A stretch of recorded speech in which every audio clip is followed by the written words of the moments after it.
ने छोड़े कि मैच ही हार गए। मिस फील्डिंग से गिल का दिल टूट गया और भारत के 5 शतक, फिर भी हार गई इंडिया।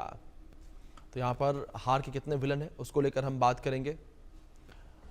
तो यहाँ पर हार के कितने विलन हैं इसको लेकर बात करेंगे। जिस तरीके से भारतीय टीम अपना पहला टेस्ट मुकाबला इंग्लैंड से हार गई है और जिस तरीके से भारतीय टीम परफॉर्म कर रही थी उसे देखकर एक बार को यही लग रहा था कि भारतीय टीम ये मुकाबला जीत सकती है। लेकिन जिस तरीके से इस मुकाबले का अंत हुआ उसने जो तमाम दर्शक हैं, क्रिकेट फैंस हैं, उनका दिल तोड़ दिया, क्योंकि ये रिजल्ट मनचाहा नहीं आया और इसके लिए जिम्मेदार माना जा रहा है मिस फील्डिंग को लेकर। ये कहा जा रहा है कि भारतीय टीम के द्वारा काफ़ी ज़्यादा मिस फील्डिंग की गई, जिस वजह से भारतीय टीम ये मुकाबला हार गई और कई सारे कैच जो हैं वो छोड़े गए हैं और उस वजह से भारतीय टीम ये मुकाबला हारी है। और इस मुकाबले में कई कैच छोड़ने की बातें जिस तरीके से निकलकर सामने आई हैं, जहां जायसवाल ने सबसे ज़्यादा कैच छोड़े, जिसमें 4 कैच शामिल हैं। बुमराह ने 1 कैच छोड़ा, जडेजा ने भी 1 कैच छोड़ा, ऋषभ पंत ने भी 1 कैच छोड़ा, यानी कि कुल मिलाकर 7 कैच एक मैच में छोड़े गए हैं। ऐसे में आप साफ तौर पर समझ सकते हैं कि जिस मुकाबले में 7 कैच छोड़ दिए जाएँ वो मुकाबला वो टीम कैसे जीतेगी। तो यहाँ पर सबसे ज़्यादा कैच जो है वो यशस्वी जायसवाल के द्वारा छोड़े गए हैं। और इस बीच हमारे स्पोर्ट्स एडिटर, इंडिया न्यूज़ के स्पोर्ट्स एडिटर मनोज जोशी जी जुड़ गए, उनका रुख करेंगे। मनोज जी, जिस तरीके से इस मुकाबले को लेकर बात की जाए तो शुरुआती दौर में इस मुकाबले को देखने के बाद लगातार यही लग रहा था कि भारतीय टीम काफ़ी अच्छा परफॉर्म कर रही है, लेकिन उसके बाद जवाब देने के लिए इंग्लैंड की टीम उतरी, उसने भी बेहतरीन परफॉर्मेंस जो है देकर दिखाई, उसने भी 400 से अधिक रन बनाए पहली पारी में।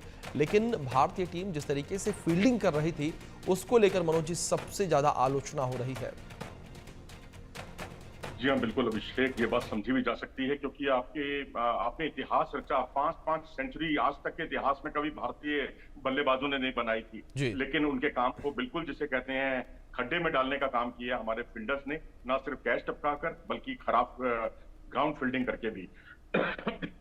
अगर आप देखें तो इस मैच में जिस तरह से स्लिप पर ज्यादा कैच छूटे हैं, थर्ड स्लिप और गली, ये एक ऐसी पोजीशन होती है जो मैं समझता हूं लीड्स के मैदान पर, क्योंकि अंग्रेजों से भी कुछ कैच छूटे हैं, इसी पोजीशन पर ज्यादा छूटे हैं, क्योंकि जो चारों तरफ की जो बाउंड्री है वहां पर ब्लैक से उन्होंने विज्ञापन लगा रखे हैं, उसका एक इम्पैक्ट पड़ता है। और कुछ लाल रंग के जो कपड़े पहने हुए जो लोग इधर उधर मंडराते रहते हैं, तो उससे भी बहुत ज्यादा फर्क पड़ता है। लेकिन अब ये कोई बहानेबाजी नहीं है, ये हकीकत है, क्योंकि जो स्लिप फील्डिंग होती है वहां पर आपका फ्रैक्शन ऑफ सेकंड से कैच छूट जाता है, क्योंकि गेंद बहुत तेज रफ्तार से आती है और यहाँ पर आपको आपके रिफ्लेक्सेस जितने फास्ट होंगे उतना ही आपको ज्यादा अच्छा आप उपयोगी साबित हो सकते हैं। लेकिन वहां यशस्वी जायसवाल, जिन्होंने पहली पारी में भी कैच टपकाए, कई कैच टपकाए, दूसरी पारी में भी कैच टपकाया उन्होंने, और उसके अलावा जडेजा जो कि भारत के बेहतरीन फील्डर हैं, वो गली में कैच छोड़ते हैं, तो वो भी उनकी जगह नहीं है। दरअसल दिक्कत यहाँ ये आई है कि रोहित शर्मा, विराट कोहली और शुभमन गिल,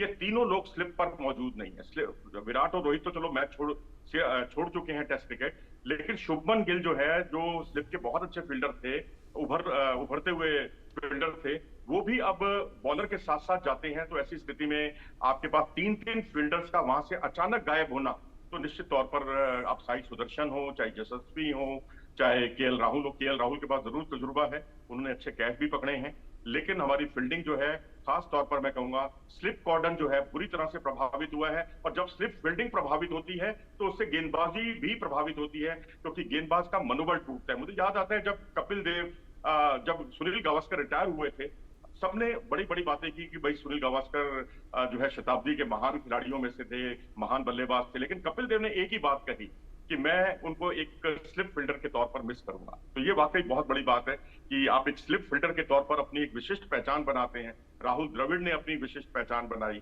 और आज के दौर में विराट, रोहित और शुभमन गिल, तीनों की तिकड़ी जो है वहां खड़ा हुआ करती थी, अब तीनों ही वहां पर मौजूद नहीं है, तो उसका भी इम्पैक्ट पड़ा और कैच लगातार आपके छूटते चले गए। आपको अभी सेकंड टेस्ट में अभी कई दिन बाकी हैं, 2 जुलाई को बर्मिंघम में दूसरा टेस्ट मैच खेला जाना है। इस कमी को तो आपको खास तौर पर दूर करना होगा, क्योंकि इसी कमी की वजह से आपने 200 से 250 रनों का नुकसान झेला है। यही जो बेन डकेट, जो उनके डकैती वाले अंदाज में जिस तरह से वो विस्फोटक बल्लेबाज साबित हुए, उन्होंने 98 रन पर उनका कैच टपकाया गया यशस्वी जायसवाल द्वारा दूसरी पारी में, वो 148 रन बना जाते हैं।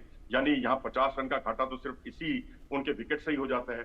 और भी कई ऐसे विकेट हैं जिसमें भारत को 40 रन का, कहीं 70 रन का इस तरह से नुकसान हुए, तो 250 रन तो ये हो जाते हैं। और बाकी रही सही कसर जो है, हमारा जो टेल है वो अगर 41 रन में 7 विकेट खो देती है पहली पारी में, 31 रन में 6 विकेट खो देती है दूसरी पारी में, तो उससे भी कम से कम मैं समझता हूँ 50-50 रन दोनों पारियों में और बनने चाहिए थे। 250 वो हो गए आपकी फील्डिंग के जिसका आपने जिक्र किया, और 100 रन ये हो गए, यानी 350 रन यदि आप गवा देते हैं, अपोनेंट को दे देते हैं उपहार स्वरूप, तो निश्चित तौर पर मैं कहूंगा वो टीम जीता जिताया मैच उसका हारना बहुत लाजमी है। जी मनोज जी, दूसरी ओर जिस तरीके से आपने जिक्र किया मुकाबलों को लेकर,